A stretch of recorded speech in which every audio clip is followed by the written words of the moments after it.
It's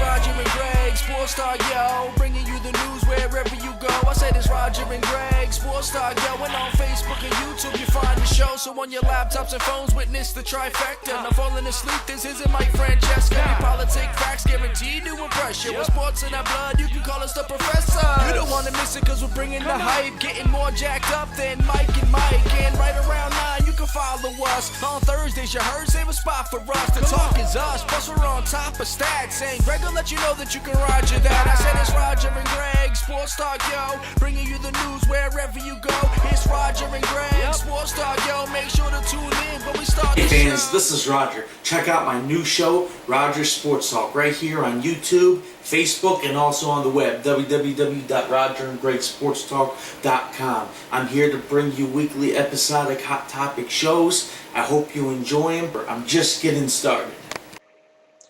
Hello everybody, welcome to the second edition of Roger Sports Talk. It's almost Halloween, folks. I thought I'd get in the spirit of things, make things a little entertaining for you. You ain't gonna see this anywhere else. So I got a great show in store for you fans. Thanks for tuning in, and we're gonna get started right now. Okay, first we're gonna go on to the NBA.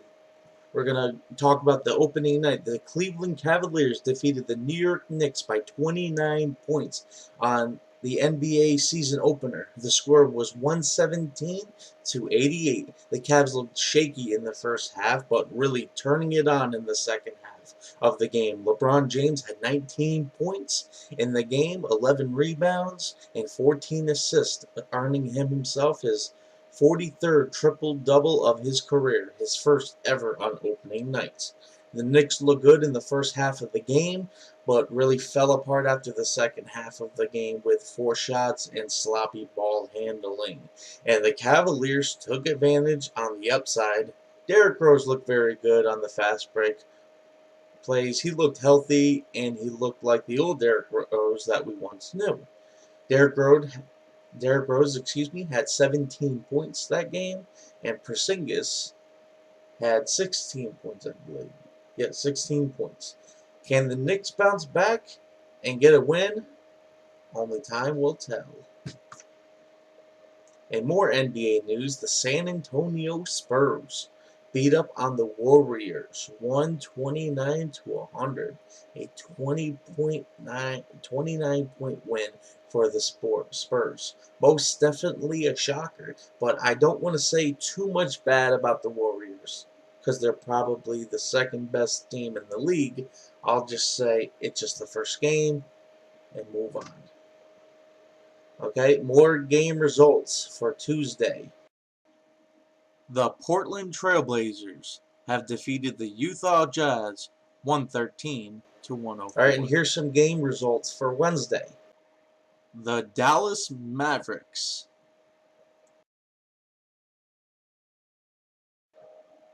versus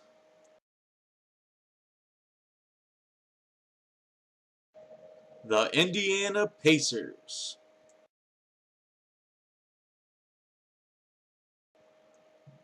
The winner is the Indiana Pacers, 130-121. The Miami Heat versus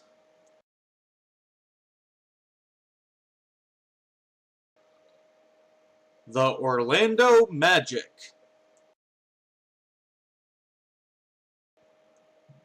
The winner is the Miami Heat, 108-96. The Celtics defeated the Nets 122-17. The Detroit Pistons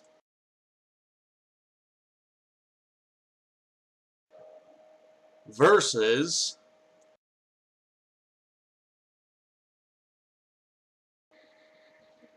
the Toronto Raptors. The winner is the Toronto Raptors, 109. The Pistons, 91. The Minnesota Timberwolves versus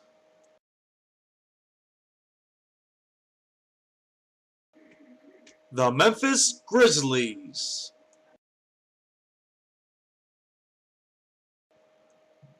The winner is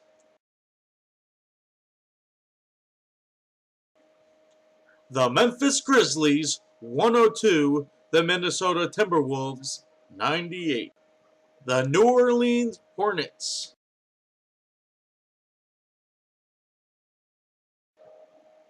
versus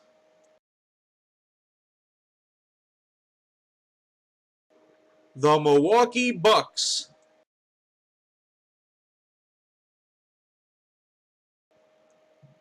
The winner is the Hornets, 107. The Bucks, 96. The 76ers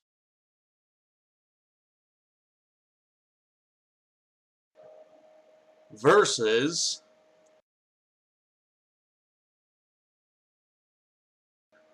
the Oklahoma City Thunder.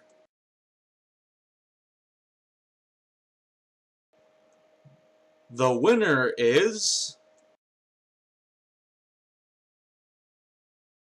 the Oklahoma City Thunder, 103. The 76ers, 97. The Denver Nuggets, 107. The New Orleans Pelicans, 102. The Sacramento Kings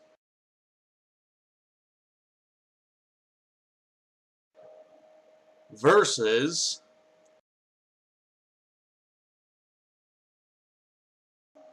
the Phoenix Suns.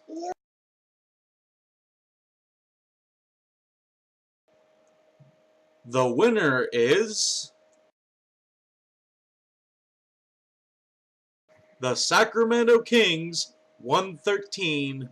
The Phoenix Suns, 94. The Houston Rockets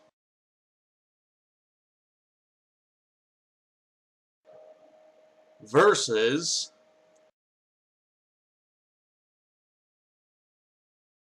the Los Angeles Lakers.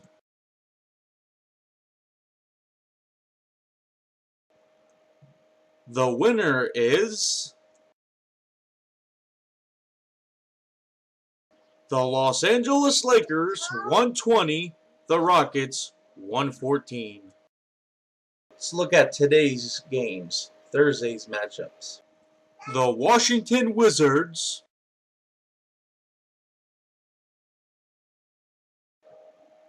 versus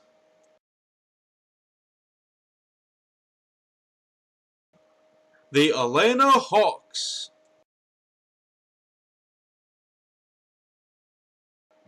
The 1-0 Boston Celtics versus the Chicago Bulls. The 1-0 Portland Trail Blazers versus the Los Angeles Clippers. The 1-0 San Antonio Spurs versus the 1-0 Sacramento Kings. Okay, let's move on to some talk of baseball. Let's talk about the World Series. The series between the Cleveland Indians and the Chicago Cubs is tied at 1-1. The first game was very memorable. It was a very memorable night for the game's top pitcher, Corey Kluber, as he makes World Series history, strikes out 8 hitters within 3 innings. He passes names such as Bob Gibson, El Duque, Orlando Hernandez, and Randy Johnson with 7. Indians coach Terry Francona said he plans to use Kluber in games 1, 4, and 7. Roberto Perez, Indians catcher, also made World Series history that game, hitting 2 home runs, making him the 5th catcher in World Series to ever hit 2 runs in a game. The Indians were dynamite in that game, really stunning John Lester and the Cubs. They beat them 6-0. Okay, moving on to Game 2 of the World Series. There was 2 games. All right, the Cubs come back and take advantage of no Corey Kluber and no Andrew Miller as they beat the Indians 5-1. The player of the game had to have been Kyle Schwarber. He had a double and a base on ball in the first game. In the second game, he went 2 for 4 with a walk and 2 RBIs. This guy is amazing. I'm definitely a fan of this guy. This guy was out most of the year because he torn his ACL. He only had 5 appearances all season. He played in the Arizona League and just has been practicing off of a pitching machine, trying to be ready to play. And now he is here in the World Series, and he's absolutely amazing. The fans and his team.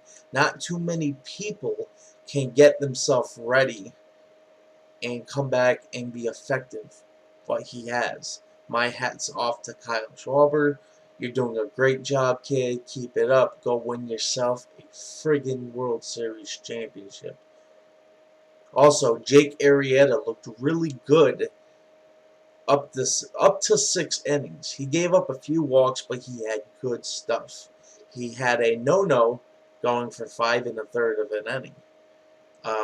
Until Jason Kipnis. Yes, Jason Kipnis came in, broke it up. The Cubs beat the Indians 5-1 in Game 2. The next game will be on Friday at Wrigley Field. Can the Cubs come back? Can the Cubs keep the momentum and take Game 3 in front of their hometown fans? Only time will tell. All right, we're going to move on to some NFL news. NFL news, there's plenty of it, so get ready. It's been a busy week in the NFL. All right, the New York Giants have released kicker Josh Brown. All I have to say about that is it's about time. The guy doesn't deserve to play in the NFL ever again, in my opinion. All it is a distraction, and it makes the league look bad. But I'm very happy he is gone. Thank you, Giants, for releasing Giants. And Josh Brown, get some therapy or whatever help you may need before you wind up in jail. Alright, enough with that. Moving on. And the other NFL news, the New York Jets, G-Men, put the Geno Smith on the injured reserve list Wednesday with a torn knee ligament. He will miss the rest of the season. Geno Smith was sacked by the Ravens, which caused his injury. Ryan Fitzpatrick took over Geno Smith coming off the bench to rally the Jets to the victory on Sunday. Versus the Ravens in Week 7. They won 24-16. But after the game, this is what's really interesting. After the game, Ryan Fitzpatrick was interviewed and had this to say, and I quote, "The biggest thing in this game, in order to last, is have belief in yourself. Because when the owner stops believing in you, the GM stops believing in you, and the coaches stop believing in you, sometimes all you have is yourself." Well, Fitzpatrick, you haven't been necessarily good. You've had 6 starts this season, and you've had a 63.4 rating, and had a total of 5 touchdowns, 11 interceptions. That is terrible. Ryan Fitzpatrick needs to just shut his mouth, move forward, and be better than what he's had been. Prove the Jets organization that they can have faith in you, and you can take over Geno Smith's position and win games as an effective quarterback. That's all I have to say about that. Now moving on to the Cardinals and the Seahawks in the Week 7. What a game this was. Both teams looked good in the passing game, but both teams couldn't convert and score any touchdowns. Both teams scored 3 points to put their respective teams in a 3-3 tie. Both teams going into OT, and again, both teams can only score 3 off of field goals. It was a field goal kind of game until the final field goal, which would have won either team whether won either team the game. But both kickers missed them, which ended the game in the tie, in a 6-6 tie. I don't know what was going on, if it was pressure from each of the kicker or what, but you guys are paid to make them. You have to go out there and make them.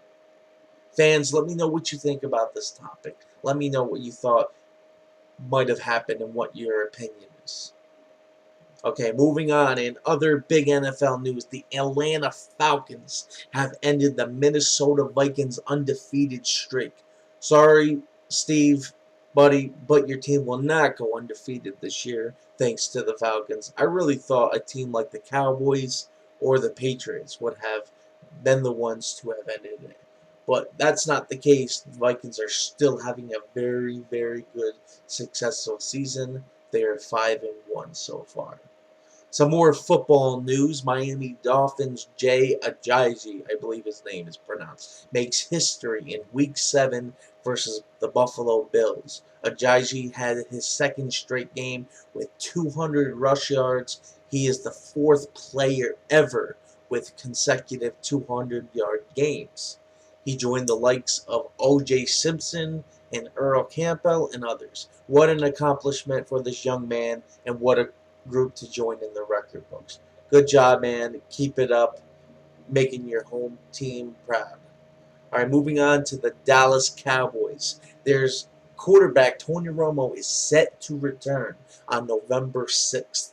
Cowboys have a huge decision to make. Do you keep Dak Prescott, who has been doing one hell of a job, or do you put in Tony Romo as your quarterback? The Cowboys are 5-1 on the season. Everything is clicking. Why would you go and change things when... Why would you go and change things and put Tony Interception Romo back in the mix and just lose all of your good progress? Risk losing all your good progress that you guys have made through the season already. It just doesn't make no sense to me. I would leave things alone and have Romo as a backup. Or better, yet trade him. See what you can get for him. There's teams out there who could use a quarterback, like the Jets, if you didn't want to go with Ryan Fitzpatrick. Also, more Dallas Cowboy news. Dez Bryant is expected to play in Week 8 versus the Eagles. Dez Bryant has always dominated the rival Eagles whenever given the chance. Bryant missed the last 3 games due to a hairline fracture of his right tibia. I know this guy is good. He is an all-pro wide receiver. He knows how to do his job. But going back like what I said about Tony Romo being put in the mix, things are working with the team. Things are working with the team. Things are working with the team that you have on the field. Why would you go and change things? But out of the two, Romo and Bryant, I would have to say Bryant, in my opinion, would be less risky. Alright, moving on now to my second favorite team, the Green Bay Packers. The Packers cornerback, Demarius Randall, will be out several more weeks after groin surgery. They have already lost Quint Rollins and Sam Shields. I love the Green Bay Packers. It's absolutely terrible, but I still have faith. I think they'll do good. I'm going to keep my fingers crossed. Alright, and last but not least, Jay Cutler, the Bears quarterback, is cleared and will play next Monday versus the Minnesota Vikings. The Bears are having a terrible season. They're 1-5. Jay Cutler was doing very well before he got injured, but I don't think it's going to help the Bears out too much. Alright, let's look at the Week 7 recap. Look at the scores that you see right here. The Patriots beat the Steelers 27-16. Seahawks 6, Cardinals 6. The Broncos 27, the Texans 9. The Packers 26, the Bears 10. The Giants 17, the Rams 10. The Chiefs 27, the Saints 21. The Eagles 21, the Vikings 10. The Colts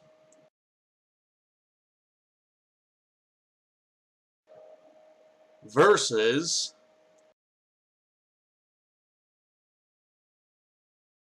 the Titans.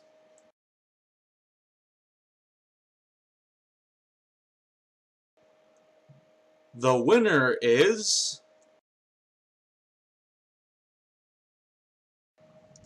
the Colts 34, the Titans 26.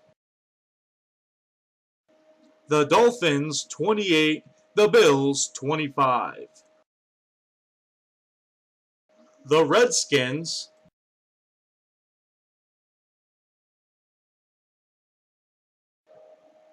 versus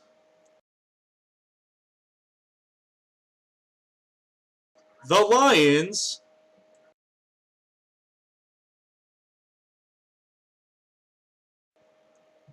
The winner is the Lions 20, the Redskins 17. The Browns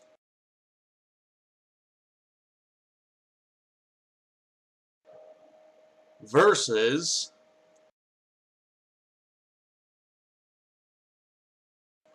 the Bengals.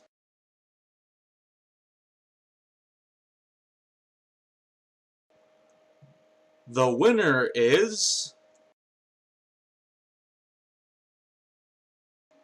the Bengals 31, the Browns 17. The Jaguars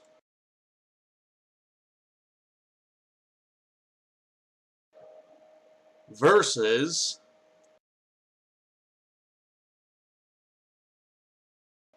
the Raiders.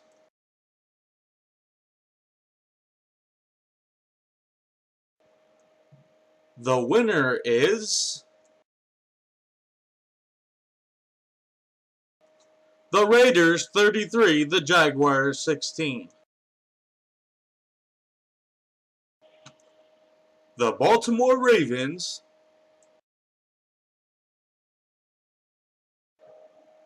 versus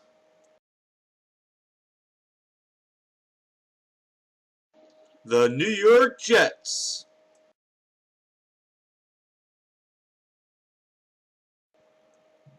The winner is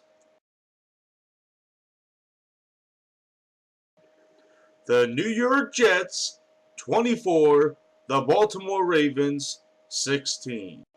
The San Diego Chargers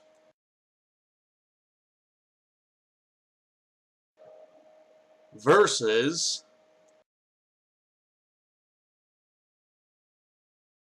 the Atlanta Falcons.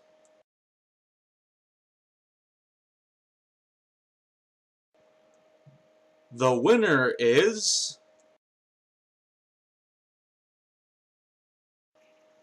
the San Diego Chargers 33, the Falcons 30. The Tampa Bay Buccaneers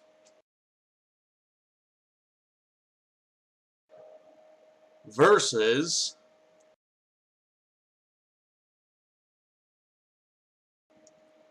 the San Francisco 49ers. The winner is the Buccaneers 34, the 49ers 17. Now move on to week 8. See the matchup. The 3-4 Titans versus the 2-4 Jaguars. The 4-3 Redskins versus the 3-4 Bengals. The 4-1 Seahawks versus the 2-4 Saints. The 3-4 Colts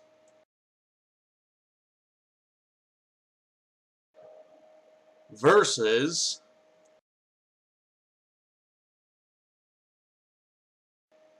the 4-2 Chiefs. The 6-1 Patriots versus the 4-3 Bills. The 2-5 Jets versus the 0-7 Browns. The 5-2 Raiders versus the 3-3 Buccaneers. The 3-3 Cardinals versus the 1-5 Panthers. The 4-3 Houston Texans versus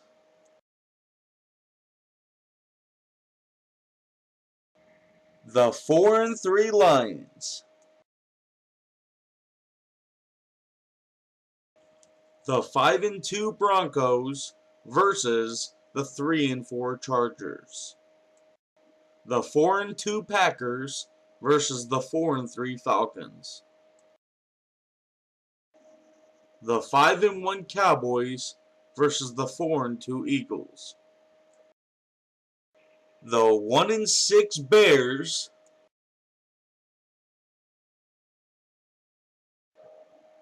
versus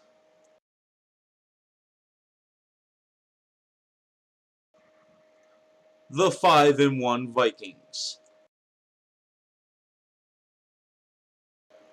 All right, last but not least, let's move on to the WWE. Last topic of our evening, talking about a little wrestling. The Undertaker was seen in character at the Cavalier Knick game on the NBA season opener.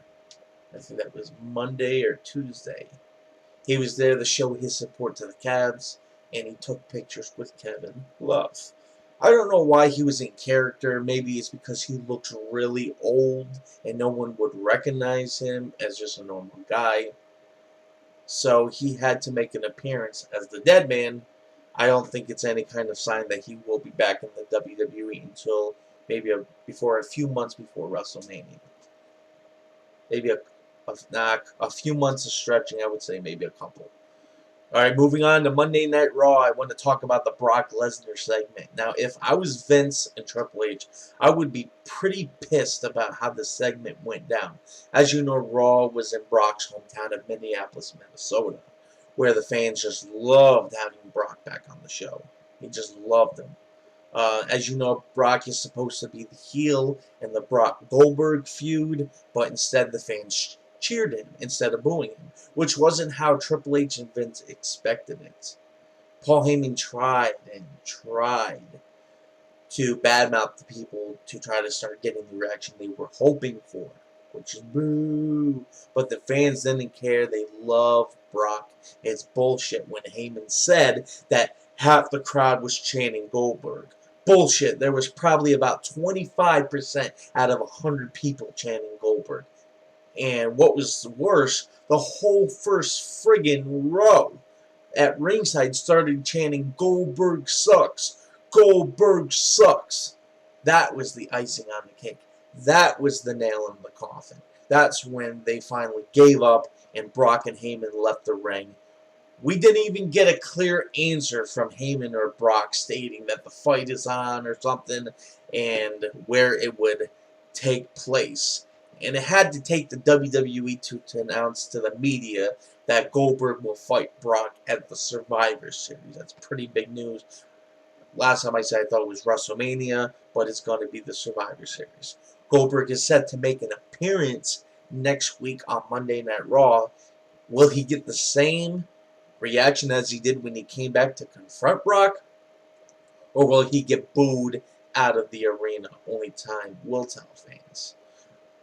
Right, our last topic about WWE.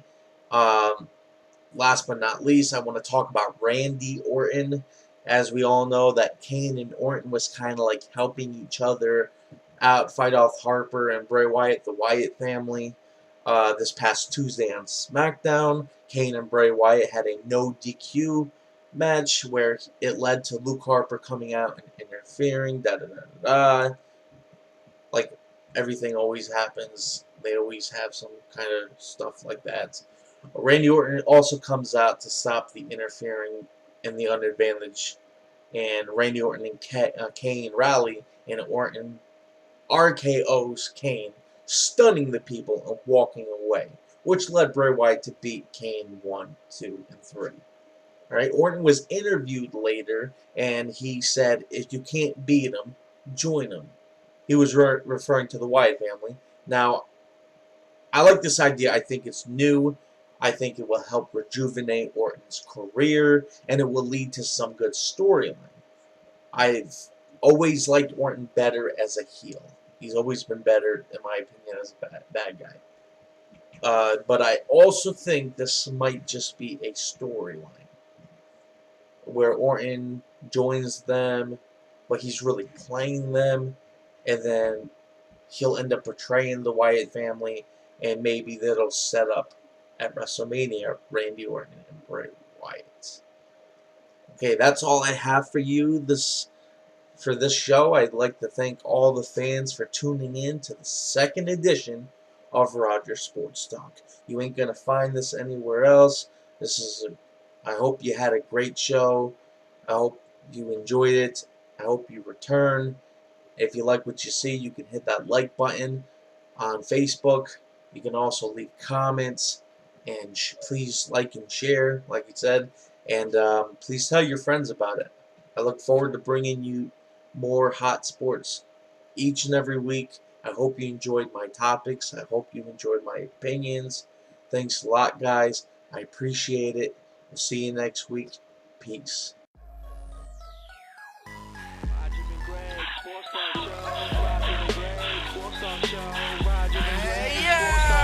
It's Roger and Greg, Sports Talk, yo, bringing you the news wherever you go. I said it's Roger and Greg, Sports Talk, yo, and on Facebook and YouTube you find the show. So on your laptops and phones, witness the